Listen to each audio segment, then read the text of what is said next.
मेरी बीवी, do you love me, do you love. एक ऐसे शख्स, एक ऐसे भारतीय अभिनेता जो ट्रेजेडी किंग के नाम से बॉलीवुड में प्रसिद्ध है। जी हाँ दोस्तों, आज के ब्लॉग में हम बात करेंगे ट्रेजेडी किंग दिलीप कुमार के बारे में।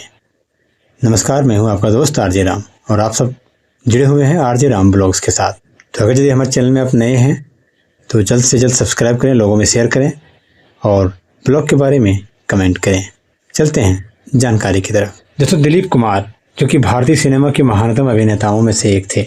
इनका असली नाम मोहम्मद यूसुफ खान था, लेकिन फिल्मी दुनिया में वे दिलीप कुमार के नाम से मशहूर हुए। उन्होंने हिंदी सिनेमा में 1940 और 1950 के दशक से लेकर 1960 के दशक तक कई प्रतिष्ठित फिल्में दी। दिलीप कुमार को भारतीय फिल्म इंडस्ट्री में ट्रेजेडी किंग के रूप में जाना जाता है, क्योंकि उन्होंने कई फिल्मों में गंभीर और भावनात्मक भूमिकाएं निभाई है। दिलीप कुमार की प्रमुख फिल्मों की बात करें दोस्तों तो मुगल-ए-आजम, गंगा जमुना, देवदास, मधुमती, राम और श्याम और नया दौर जैसी फिल्में शामिल है। अपने अद्वितीय अभिनय और सिनेमा में योगदान के लिए दिलीप कुमार को कई पुरस्कार मिले, जिनमें दादा साहब फाल्के पुरस्कार और पद्म भूषण शामिल है। दोस्तों, दिलीप कुमार के योगदान को आज भी भारतीय सिनेमा के इतिहास में याद किया जाता है और वे नई पीढ़ी के अभिनेताओं के लिए एक प्रेरणा बने हुए हैं। दिलीप कुमार का करियर लगभग 5 दशकों तक फैला रहा और इस दौरान उन्होंने अपने अभिनय कौशल से सिनेमा में नया मापदंड स्थापित किया। उन्हें उनकी गंभीर भूमिकाओं के लिए जाना जाता था दोस्तों, लेकिन उन्हें हास्य और हल्की फुल्की फिल्मों में भी अपना हाथ आजमाया। उनकी शुरुआती फिल्मों में ज्वार भाटा जो कि 1944 में आई थी, शहीद 1948 और अंदाज 1949 में, इन फिल्मों ने उन्हें एक स्टार के रूप में स्थापित किया। हालांकि 1955 में आई फिल्म देवदास ने दिलीप कुमार की छवि को ट्रेजेडी किंग के रूप में पुख्ता किया। इस फिल्म में उनके द्वारा निभाए गए दुखी प्रेमी के किरदार को भारतीय सिनेमा के सबसे यादगार पात्रों में से एक माना जाता है। और दोस्तों, 1960 में आई फिल्म मुगल-ए-आजम दिलीप कुमार की करियर की सबसे महत्वपूर्ण फिल्मों में से एक है। इसमें उन्होंने मुगल राजकुमार सलीम की भूमिका निभाई, जो अपने प्रेम के लिए साम्राज्य से संघर्ष करता है। यह फिल्म आज भी भारतीय सिनेमा की सबसे प्रतिष्ठित फिल्मों में गिनी जाती है दोस्तों। हालांकि दिलीप कुमार ने मुख्य रूप से गंभीर भूमिकाएं निभाई। उन्होंने 1967 की फिल्म राम और श्याम में डबल रोल करके दिखाया कि वह कॉमेडी और हल्के फुल्के किरदार भी निभा सकते हैं।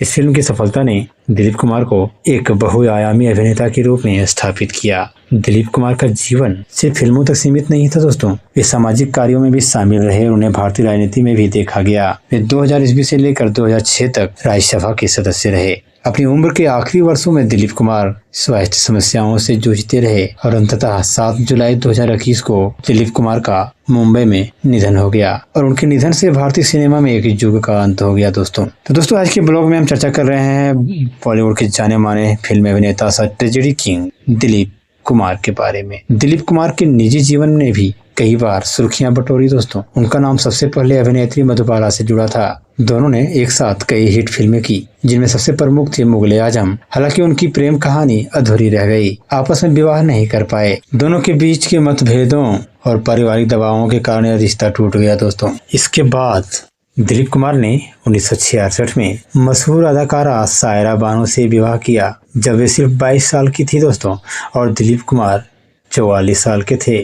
सोचिए उम्र का इतना अंतर, फिर भी इस विवाह के बावजूद दोनों के बीच बेहद प्यार और सामंजस्य था और उनकी जोड़ी को बॉलीवुड की सबसे मजबूत और आदर्श जोड़ियों में गिना जाता है। हालांकि दिलीप कुमार ने 1980 के दशक में असमा रहमान से दूसरी शादी की, लेकिन यह शादी ज्यादा समय तक नहीं चली और जल्दी ही टूट गई। दोस्तों, सायरा बानो ने दिलीप कुमार का हर कदम पर साथ दिया, खासकर उनके बुढ़ापे में जब उनकी तबीयत खराब होने लगी।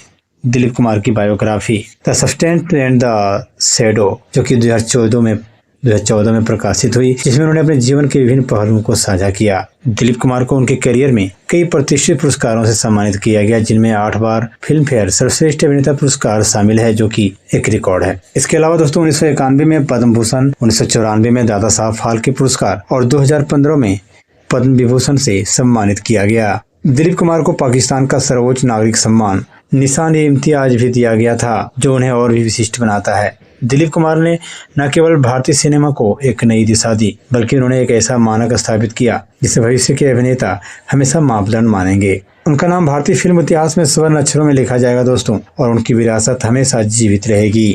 दोस्तों, दिलीप कुमार की अभिनय शैली, जिसे अक्सर मेथड एक्टिंग कहा जाता है, और इस शैली ने भारतीय सिनेमा में एक नई दिशा प्रदान की। ये अपने किरदारों में पूरी तरह डूब जाते थे और हर भूमिका के लिए गहन तैयारी करते थे। उनके अभिनय का तरीका काफी प्राकृतिक था और उन्हें अपने समय के अधिकांश अभिनेताओं को प्रभावित किया। उनकी भूमिकाओं में उनके संवादों की अदायगी, चेहरे के भाव और शरीर की भाषा, सब कुछ किरदार के प्रति उनकी गंभीरता को दिखाते थे। दिलीप कुमार की सबसे बड़ी खासियत यह थी दोस्तों कि वे हर प्रकार के किरदार को निभाने में सक्षम थे, चाहे वह एक गरीब किसान हो, एक प्रेमी हो, एक राजा, एक आम आदमी हो। उनकी फिल्म गंगा जमुना, जो कि 1961 में रिलीज हुई थी, इस फिल्म में उन्होंने एक ग्रामीण किसान का किरदार निभाया जो अन्याय के खिलाफ लड़ता है। यह भूमिका उनके करियर की सबसे चुनौतीपूर्ण भूमिकाओं में से एक मानी जाती है दोस्तों, और इसे उनके सर्वश्रेष्ठ प्रदर्शनों में गिना जाता है। हालांकि 1970 के दशक के बाद उन्होंने फिल्में कम करनी शुरू कर दी, लेकिन उनकी कुछ फिल्मों ने इस दशक में भी उन्हें सफलता दिलाई, जैसे कि 1980 के दशक में क्रांति, जो कि 1981 में रिलीज हुई थी, विधाता 1982 में, शक्ति 1982 में, और कर्मा, जो कि 1986 में रिलीज हुई थी। इन फिल्मों ने दिलीप कुमार को पुनः चर्चा में ला दिया। शक्ति में दिलीप कुमार और अमिताभ बच्चन के बीच का टकराव बाप बेटे के रिश्ते की जटिलता को दिखाते हुए भारतीय सिनेमा की सबसे यादगार भूमिकाओं में से एक है दोस्तों।